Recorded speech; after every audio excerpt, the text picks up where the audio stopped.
A paz do Senhor a todos vocês, professores, alunos, que têm nos acompanhado aqui em mais, ao longo, dessas lições da revista desse trimestre, cujo tema é Cosmovisão Cristã, Vetores para a Vida.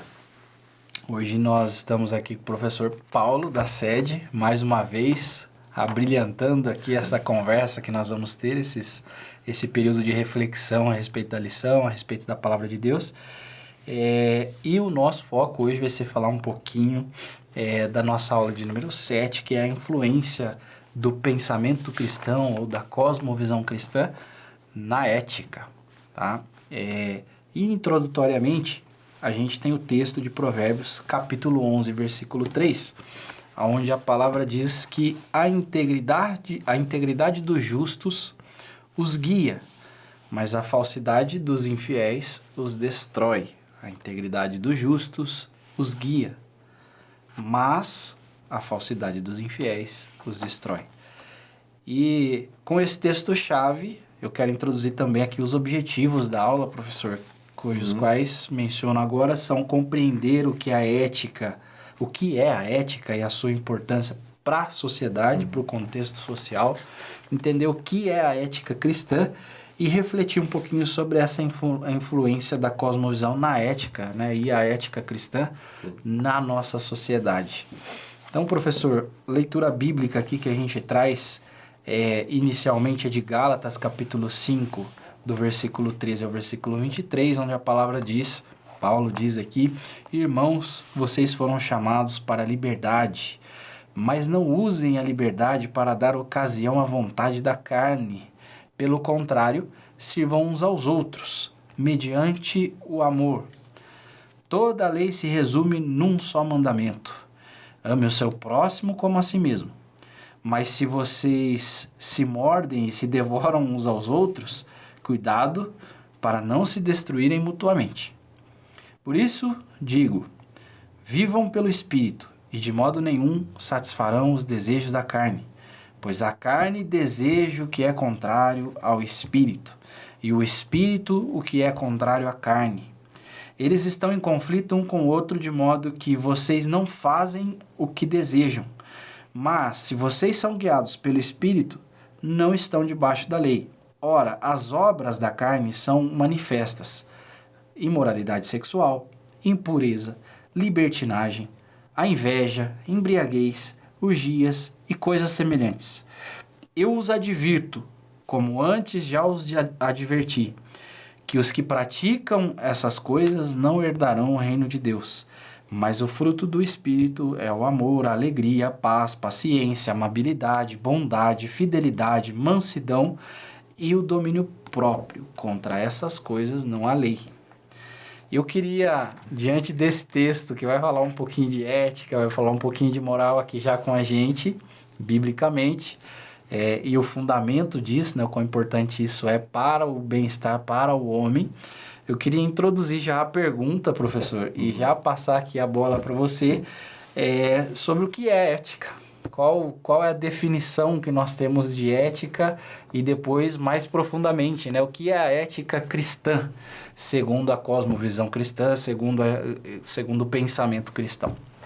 Então, ética, ela tem uma briga na filosofia para diferenciar a ética da moral. Eu gosto de trabalhar a ética como a moral vivida na prática, a moral praticada, a moral revelada, no comportamento, na conduta. Então, quando temos a gente fala muito termos como dilemas éticos, que são dilemas de questões sobre é certo, é errado, é justo, é injusto, é bom, é ruim, é o caminho honesto, é o caminho mau. Então, ela tenta responder essas perguntas não apenas numa linha teórica, mas de questões da vida mesmo, da vivência, do cotidiano, de que eu tenho que tomar essa decisão, esquerda, direita, cima, baixo, para frente, para trás, vermelho, azul, certo, errado, classificando as coisas.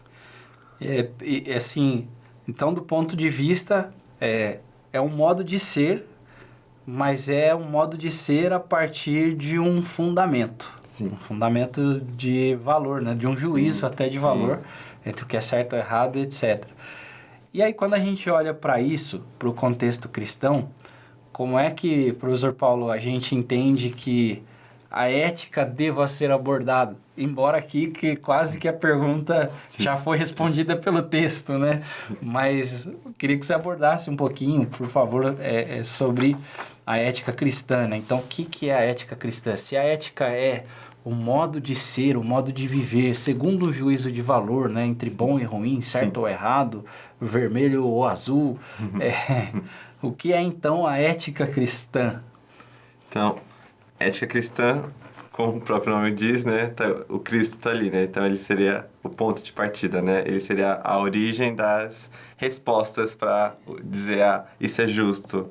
Então, Cristo será o parâmetro para diferenciar o justo do injusto, o certo do errado, o caminho mal do caminho bom.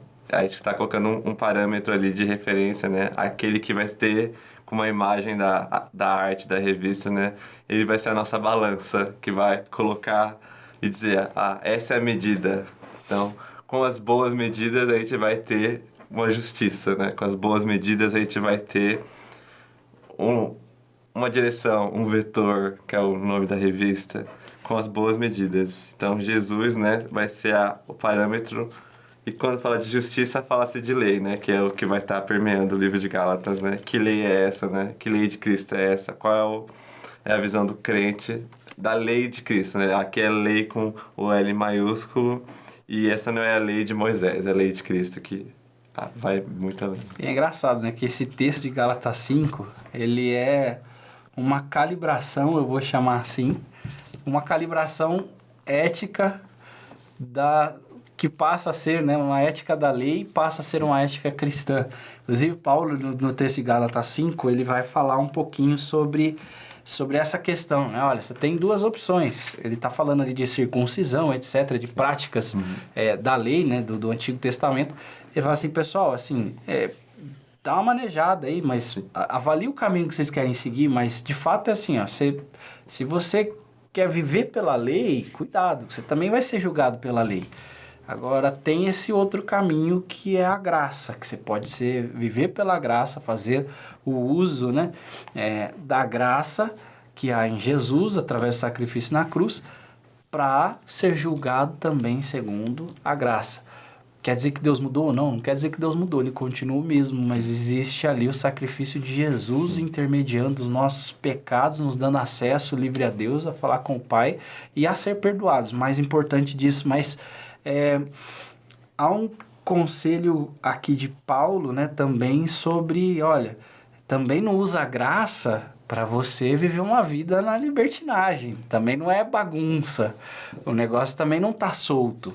E aí ele vai falar sobre obras da carne e sobre obras do espírito, que aí entra a questão da ética cristã, né? A balança, né? Então, se a gente tem até na arte aqui da lição, né?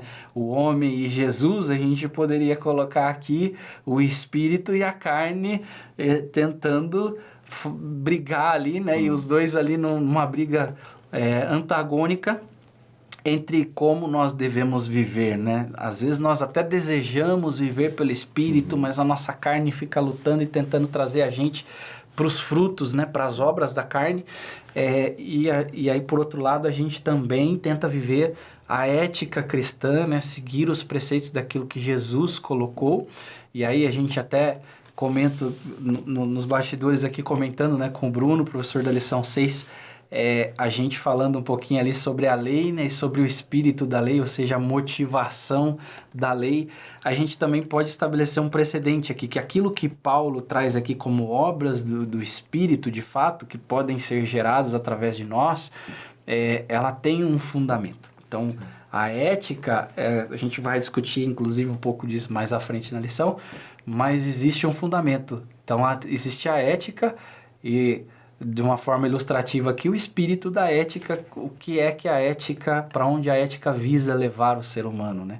Então, é legal a gente olhar para esse texto de Gálatas 5 como não só um checklist, né, de valores, mas assim, qual o fundamento desses valores, dessas obras que podem ser geradas pelo Espírito ao homem.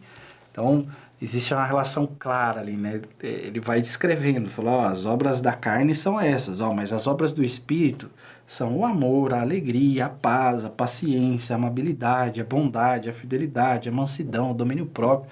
E ele ainda vai falar assim, ó, contra essas coisas não há lei. Ninguém vai reclamar de você praticar a amabilidade.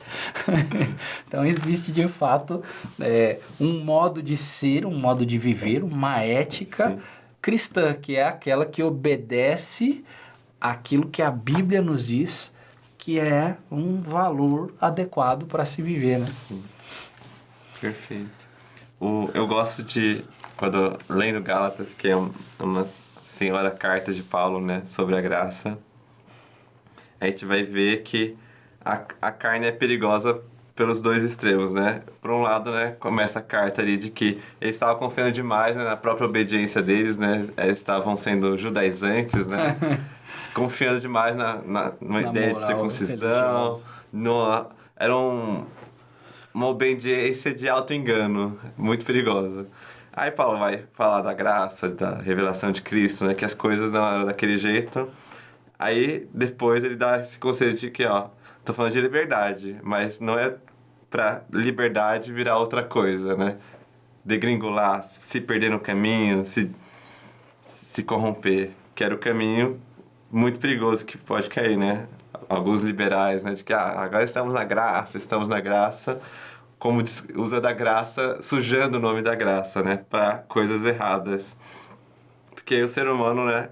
Com a carne, ele cai nos extremos de uma obediência severa, rigorosa, cega e fria, né? Vazia, né? Faz pelo ritual, faz porque alguém disse para ele fazer e ele não entende, né? Apenas guarda de qualquer jeito, não porque ama a Deus. Ou cai no, agora pode tudo, então vou fazer do meu jeito, né? Então, não é ele que cria as regras, né? Não foi ele que criou as regras. A lei, ela tem um propósito, né? E quando a gente obedece ela, a gente tem que obedecer por amor a Deus, né? Tudo que a gente obedece é para Deus, para a glória de Deus, visando Deus, não visando a minha própria satisfação. Perfeitamente. E um dos pontos também que a gente tem que trazer para essa conversa, né? Que é um dos pontos que a gente se depara no nosso dia a dia enquanto cristãos, é a questão dessa importância da ética, mas do ponto de vista da observação, né? Como cristãos, quando esses valores, quando essa moral, quando essa ética cristã é questionada, é necessário que a gente avalie qual é a contraproposta a essa ética cristã que é apresentada. E que muitas vezes vem travestida de coisa boa. Sim. E aí quando a gente olha, como é que a gente avalia aquilo que de fato é cristão, aquilo que de fato é de Deus para as nossas vidas ou não? A princípio, a palavra diz, né, que você conhece a árvore pelos frutos. Então, quando a gente olha o fim daquele modo de viver, né, daquela ética que é pregada, quando nós olhamos o que aquilo produz no coração do homem, se aproxima ele do relacionamento com Deus, se aproxima Deus do relacionamento com ele, ou se ele se distancia de Deus, é o que de fato a gente pode avaliar ali como sendo cristão de fato ou não, né? E é muito difícil, porque nós vivemos tempos difíceis, né? São tempos onde a ética, principalmente quando a gente fala da igreja, né? Quando a gente fala das instituições que trazem ali ainda valores sociais, etc., são questionados, são colocados em xeque. A igreja é colocada em xeque e as pessoas, os cristãos, os evangélicos ou aqueles que carregam o conceito, né, a ética cristã dentro de si, eles são questionados e colocados à prova em todo o tempo. Sim. Então, assim, muitos acabam deixando a fé durante esses questionamentos. Então, é importante que a gente olhe para os frutos, né? Aquilo que está sendo pregado, aqueles valores, aquela ética, precisa ser necessariamente observada a partir dos frutos. Então, olha, se prega que se deve viver assim, aquele que vive assim, para onde ele está caminhando? Ele está chegando perto do que? Ele tá se aproximando de Deus, de fato? Então, assim, é só um pensamento aqui, de fato, uma reflexão, né, sobre como nós lidamos, além aqui, claro, sempre observando, né, a cosmovisão cristã, sempre submetendo aquilo que a gente ouve à palavra de Deus, mas tem muita coisa que nesse meio do caminho, né, vem travestido, até com argumentos bíblicos, tentando fundamentar um estilo de vida que nos leva para longe de Deus. Então, existe aqui uma espinha dorsal dentro da ética cristã, né? Quais são, de fato, então, esses aspectos fundamentais da ética cristã? A gente vai falar do amor, a gente vai falar da honestidade, inclusive falando de honestidade, integridade, a gente vai falar de vida. A gente não vai falar de contexto religioso, de contexto eclesiástico, a gente vai falar de vida. Quão importante é essa ética cristã que vai falar do amor, da honestidade, da integridade, da compaixão, da humildade, quão importante ela é no contexto social, né? Sim. E, assim, se a gente pensar a grosso modo, no nosso dia a dia a gente precisa viver essa ética, dentro do nosso contexto de trabalho, né? A prática direta da palavra de Deus, por exemplo, aqui, honestidade e integridade, a gente tem o texto de Efésios capítulo 4, versículo 25, que vai falar, portanto, cada um de vocês deve abandonar a mentira e falar a verdade do seu próximo, pois todos somos membros de um corpo só. Então, cara, larga a mentira. A mentira não vai te produzir nada de bom.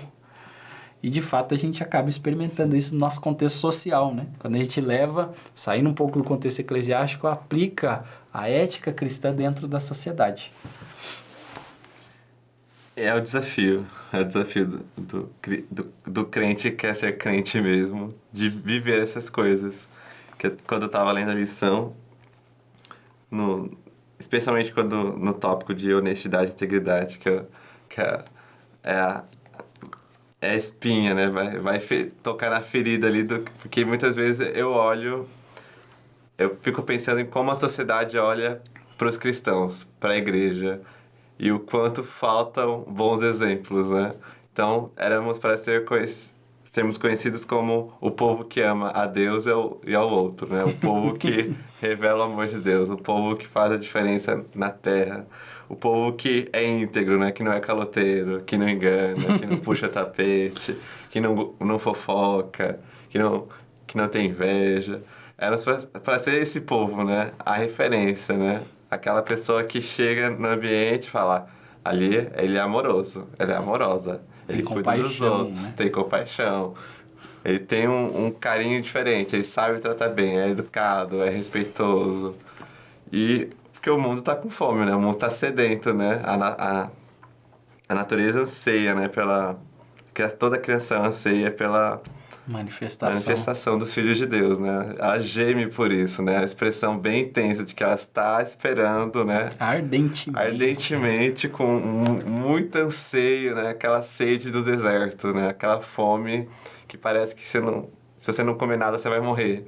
É um anseio profundo de que onde estão os filhos de Deus? Cadê os filhos de Deus? Cadê a justiça de Deus? Cadê o reino de Deus? Jesus disse que ele já veio, já começou.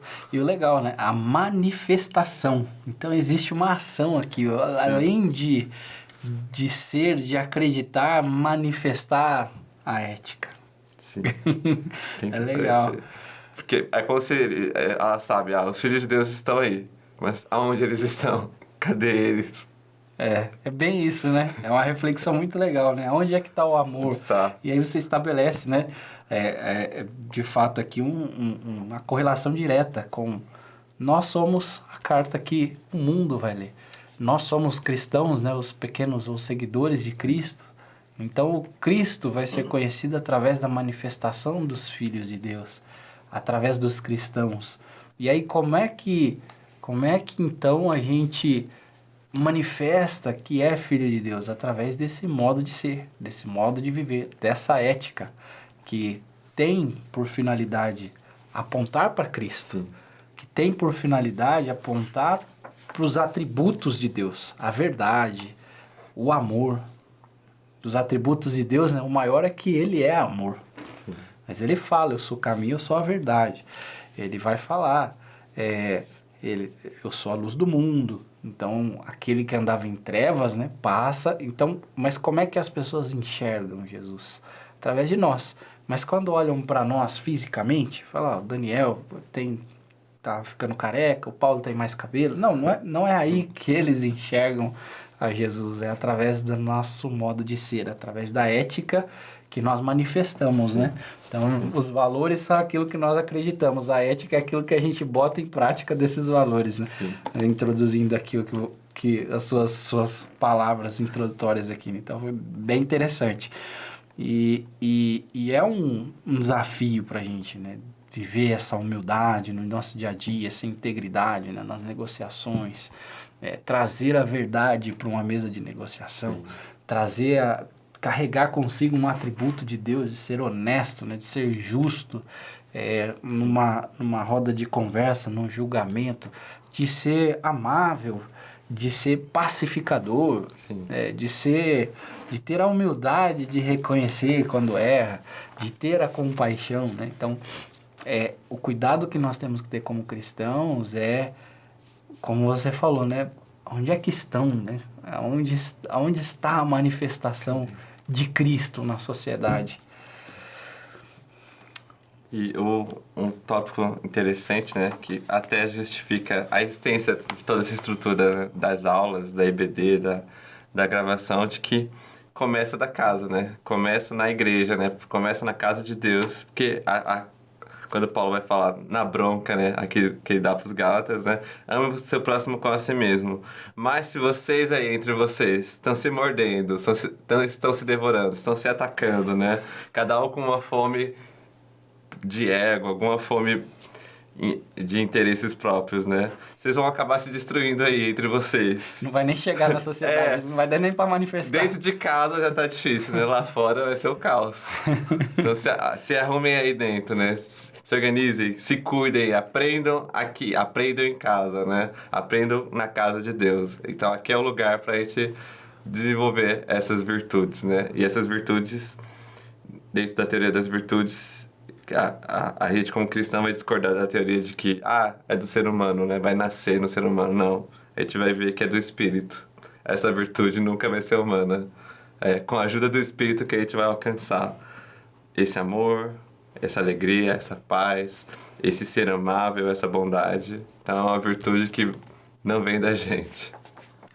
Não é da natureza carnal, né? Sim. Mas ela é um atributo espiritual, né? Sim, a carta da graça, né? Vem de Deus. E como Paulo fala, né? E ele fala que em Gálatas 5 ele traz essa ideia, mas ele também fala, o bem que eu quero fazer, eu tenho que ficar lutando, porque o bem que eu quero fazer eu não faço, mas o mal, esse é a cara, esse aí, ele passa direto. Sim, não queria, mas aconteceu. Não queria, mas aconteceu. E aí a gente acaba lidando, né, com esses desafios práticos do dia a dia.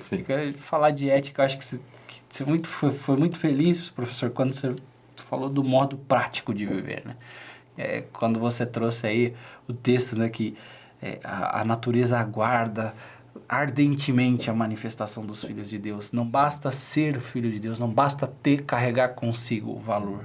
Ele tem que se tornar prático, ele tem que se manifestar no meio da sociedade. Então, é como um caminho prático, né? É importante nós vivermos esses valores. E aí, a gente lida, né, no nosso dia a dia, nessa balança, né? Sempre a natureza carnal tentando lutar contra o espírito. A gente vive problemas práticos. Sim. Que a todo momento essa balancinha fica correndo aqui dentro do nosso coração, carne, espírito, sendo que a gente tem que alimentar o espírito para que o espírito prevaleça sobre a carne. Mas esses desafios, eles se tornam práticos, né, rotineiros no nosso dia a dia, quando a gente fala, por exemplo, da secularização da sociedade, né, que é um dos principais desafios que a gente tem hoje na ética cristã. Essa secularização, que à medida que as pessoas vão se afastando da ética cristã, esses valores, né, que a gente deveria carregar e que apontam para os atributos de Deus, eles deixam de existir. E essa secularização traz o que a gente fala, né, do ego do homem. E elas deixam de apontar para Deus e começam a trazer atributos que apontam para o eu. Sim. Que apontam para o ego, que apontam para, olha, como eu sou bom nisso aqui, né? Olha, como eu me sobreponho sobre o meu irmão, né? Aí entra até no texto, vocês vão se destruir mutuamente, para com isso aí. Mas esse é um contexto social, essa secularização da sociedade é um grande desafio que a gente vive hoje, não? Sim. Quando penso em secularizar as coisas, no fundo é o esvaziamento das coisas de Deus, né? A gente vai tirando os valores cristãos e vai ficando só o homem ali. Quando eu penso numa ética humanista vazia dessas, eu sempre vou lembrar da linha utilitarista, né, pragmática, né, e até no direito tem um campo que é de leitura, que são os consequencialistas, né. Quem são esses? Olha, se eu não sofrer consequências ruins, está tudo bem, independente do que eu faça. Então, se não existe nenhuma lei contra, nenhuma lei formal contra isso, né? Ainda que seja imoral, sendo legal, tá tudo bem. Então, na política, às vezes, acontece isso, né? Não é ilegal, mas é imoral. E o cara tá fazendo. E muitas pessoas fazem isso, de que enquanto ela não é pega, né, tá tudo bem. Ela só reclama quando a justiça cai sobre ela. E essa é a linha humanista, né, de que ela não tá pensando na intenção da ação que ela faz, ela só tá pensando se vai dar certo ou não depois. Mas o cristão não pode pensar assim, vai dar certo. Essa não é, a régua dele vem antes, né? Ele pensa, isso não é justo, isso não é antes dele fazer. Ele não vai fazer contas para dizer, lá no futuro isso vai dar certo, então eu vou desviar um pouquinho de dinheiro aqui, vou dar uma mentirinha ali, pensando nas consequências. Ele não vai ficar fazendo essas contas, se uma mentira vai ser boa ou não. Ele já sabe que mentir é ruim. E fundamentalmente, né, tudo aquilo que não aponta para Deus, a cosmovisão cristã já nos deveria levar, ao menos, a repelir, né? Então, assim, se eu caminho à margem da lei, não quero caminhar à margem da lei, eu quero caminhar próximo de Cristo. Então, o fundamento eu quero me aproximar de Cristo. E à medida que eu me aproximo de Cristo, eu não preciso pensar no resto. Eu já me distanciei da pequena vantagem, do imoral mais legal. Então, é interessante, né? A gente vai elucubrando a respeito daquilo que a gente está trazendo na lição aqui, mas vai cavucando e achando aqui tesouros, né? Então, outro desafio também que a gente tem bastante, né? No contexto que a gente vive hoje, é um contexto muito delicado, é a questão da diversidade cultural. Porque dentro dessa questão da diversidade cultural surge o que a gente chama de pluralidade, né? O pluralismo religioso, os diferentes sistemas de valores, de crenças, os conflitos, né? Até entre os próprios cristãos, né? Evangélicos, católicos, as diferentes denominações. E isso abre um precedente, inclusive, dentro do contexto cristão, para vertentes que vêm mascaradas, talvez, de cristianismo. Sim. E que trazem aí pra gente a necessidade de cuidado. Isso é um desafio extremo que a gente tem também, né? Olhar para essas vertentes cristãs e dizer assim, olha, isso aqui realmente está submetido à ética, né? Ao valor Sim. cristão. Então, eles estão praticando esses valores que a palavra diz que devemos praticar. Mas isso é um desafio cultural também, essa diversidade Sim. cultural é um desafio gigantesco. Né? É um desafio em todos os sentidos, né? Seja um cristão lidando com um não cristão, seja um cristão lidando com um cristão. Porque um vai falar, na minha igreja pode. Mas na igreja de fulano não pode, mas... A pergunta que a gente tem que fazer sendo num papo entre cristãos não é se na igreja X ou Y pode, mas o que a Bíblia fala sobre isso? Acho que senão vai ficar cada um com a sua igreja, com o seu grupinho ali, e vai ser uma confusão de regras ali. Então tem que ter essa visão de que qual é o ponto de partida, é a palavra ou é uma cultura evangélica que ela criou ali naquele lugar? E um ponto interessante, agora vamos entrar aqui exatamente na sua área, doutor em computação.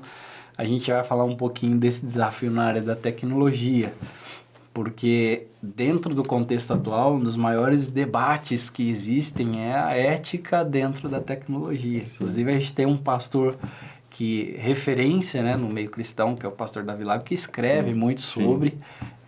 Vira e mexe, ele me manda, eu tenho um relacionamento com ele, ele me manda aqui alguns textos, que ele escreve para artigos HSM, etc. Ele fala muito sobre essa questão. E no meu dia a dia também acabo trabalhando muito com o Generative AI, que é a tecnologia do momento, né?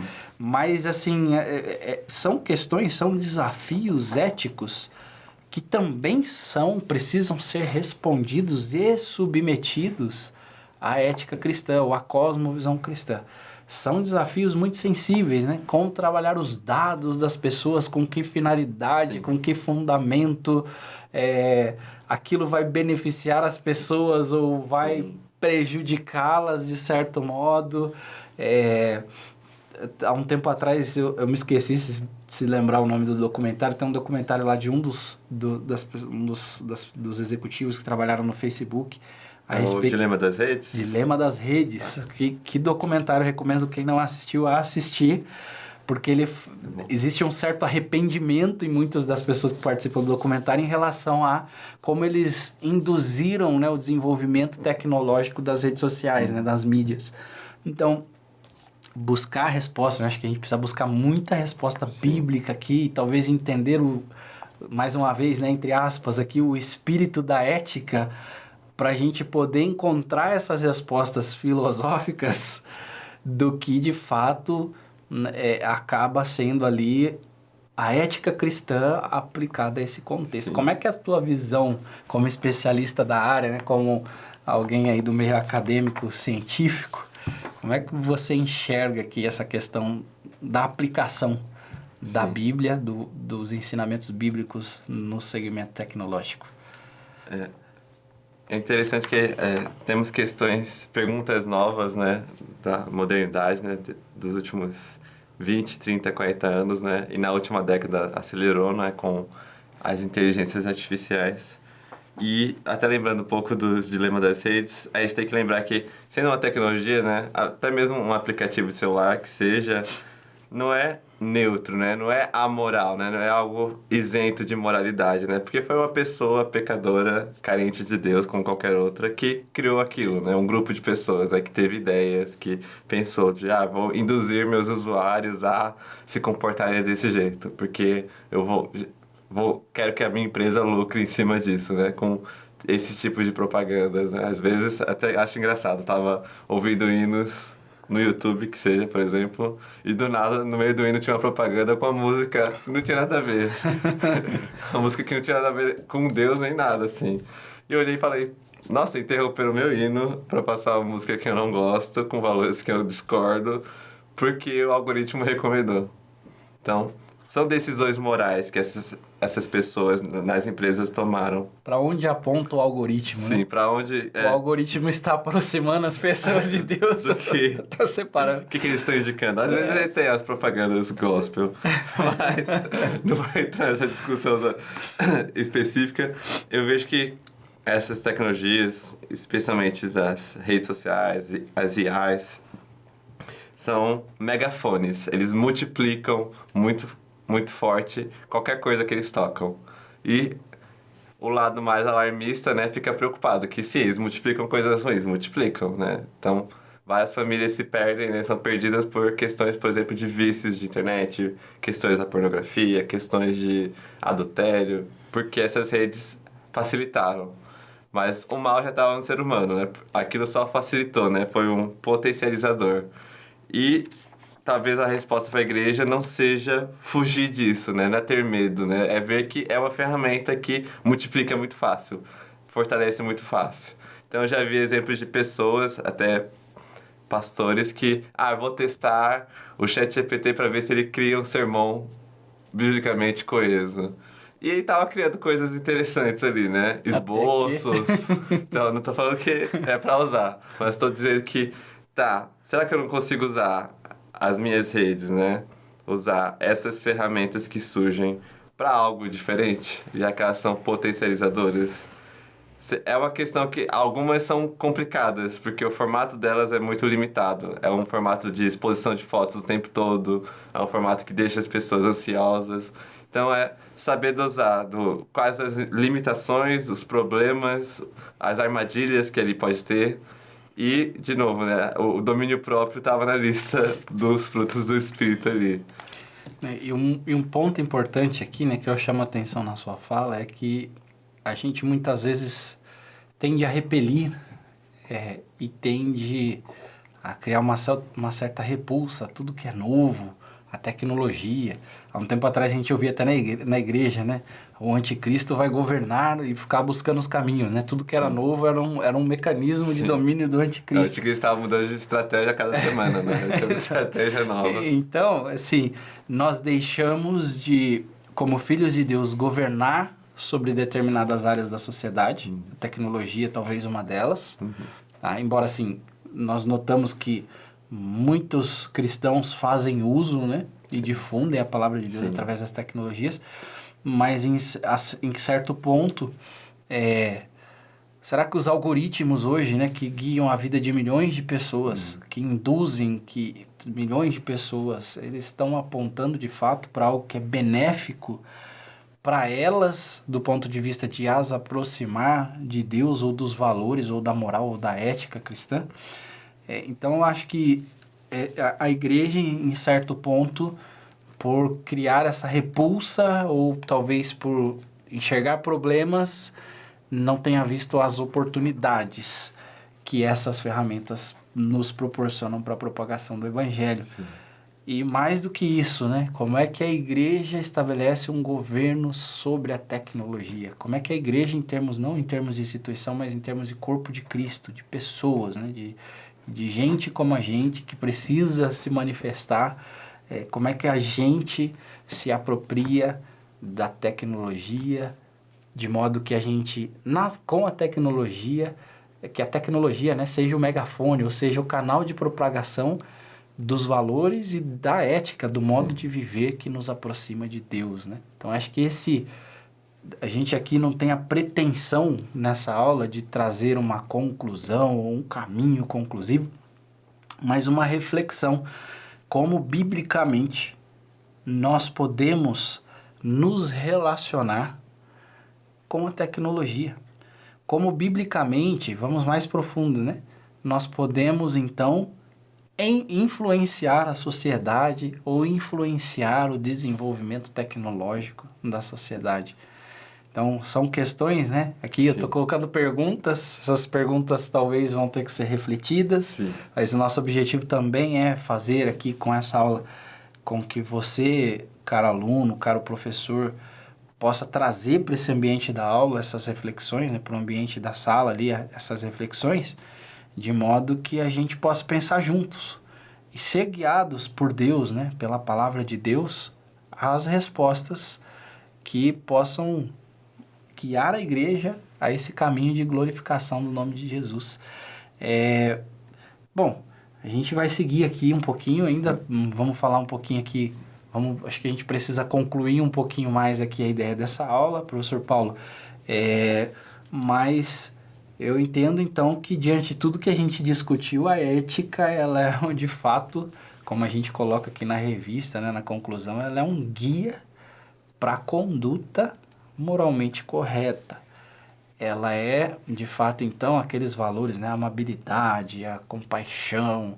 Então, tudo aquilo que a gente vem abordando até aqui, que são estruturas que a gente encontra lá na Carta de Gálatas, capítulo 5, eles são guias para um modo de viver cristão, para como nós devemos enxergar esses desafios que estão postos à mesa para a gente nesse momento da sociedade. Eu tenho muito claro para mim que os princípios cristãos, eles têm que estar intrínsecos dentro do cristão e ser manifestado independente do ambiente. Então, numa mesa de negociação, numa conversa com o seu diretor, com o seu gerente no trabalho, no seu relacionamento cotidiano, na fidelidade que você tem que ter com a tua família, com a tua esposa, na amabilidade com os teus filhos. Então, fechando um pouco aqui esse cerco, a ética, de fato, ela é um guia para a gente. E essa ética, ela tem que ser um guia que nos leva à prática no nosso modo de viver cristão. Concorda com isso? Eu gostaria que você adicionasse, por favor, aí os seus comentários. Fica à vontade, a gente vai seguindo aqui para a conclusão da aula, mas queria ainda lhe ouvir ainda sobre as suas anotações aqui Ah. e ouvir um pouquinho aqui do que você traz para a gente seguir para o final dessa aula. Eu sempre anoto bastante, né, na revista, né, eu gosto de dizer que é um material consumível, né, pra gente consumir até o último pingo de tinta do que foi impresso. E eu gosto do tema da lição estar nessa revista de Cosmovisão, porque a gente nem falou quase a palavra cosmovisão, né? Em outras aulas a gente falava várias vezes, mas ela tá tão embutida na ética, né? Que ela é o princípio, né? Cosmovisão cristã é olhar as coisas a partir de Cristo, né? E eu estou olhando a vida comum, né? O comportamento, né? O que guia as pessoas a tomarem suas decisões. Essa é a ética. Agora, sendo guiados pela palavra. E a questão de vemos o mundo, né? Temos essa sociedade secularizada, temos o pluralismo cultural, temos as novidades tecnológicas que assustam um pouco. E o crente, a igreja, o cristão, não tem que entrar numa mentalidade de se isolar, né? De se fechar em si mesmo, né? Ficar na sua torre escondido, ou ficar com medo, ou achar que está todo mundo perdido e deixar por isso mesmo. Não é uma mentalidade de arca de Noé fechada. A arca de Noé é bíblica. Mas quando Jesus fala de Noé, dos últimos dias, ele fala, Noé está pregando. Quer dizer que Noé não está na arca ainda, ele está pregando, a arca está aberta. Depois ele entra e o próprio Deus é que fecha a arca, não é a gente que fecha a arca. Então, tem gente que quer fechar a arca sozinha, né? Porque ela não quer que outras pessoas entrem. Então, a gente está no tempo de Noé da pregação, da exposição, de falar da luz, né? Não da luz escondida. A luz não está escondida dentro da arca, embaixo da mesa. Não, a luz está colocada em evidência, né? É evidente que Noé era conhecido naquela época, né? As pessoas podiam achar ele louco, mas ele sabia que ele existia ali. Então, estamos no tempo do Noé pregando, né? Somos a igreja que deve estar pregando, deve estar fora da arca, olhando para a porta da arca, porque daqui a pouco a gente entra e vem o fim. Muito bem. Irmãos, a gente quer agradecer sua participação aqui com a gente nesse debate precioso e nesse aprofundamento aqui na aula de número 7.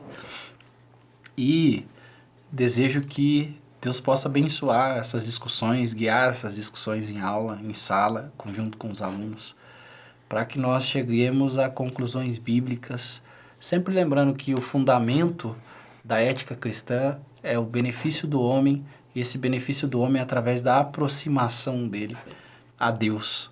Então, desejo que essas conversas sejam produtivas, a gente vai se ver ainda nas próximas aulas, e o professor Paulo fica à vontade também para deixar sua saudação.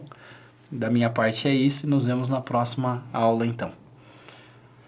É muito bom estar sempre presente, né? De perto ou de longe, né? Aplicando as lições na sala de aula e olhando para o aluno, conversando com ele, olhando os dilemas, né? Cada sala vai ter suas questões, alguns vão perguntar mais, outros vão perguntar menos, mas é ver que é uma lição para ser vivida, né? Não apenas algo para uma revista teórica, super técnica, com grego e hebraico. Isso é bom, estudar essas coisas é bom. Mas mais que estudar coisas técnicas é aplicá-las. E é o foco da lição e da revista. Que Deus abençoe, então, a todos vocês e nos vemos na próxima aula.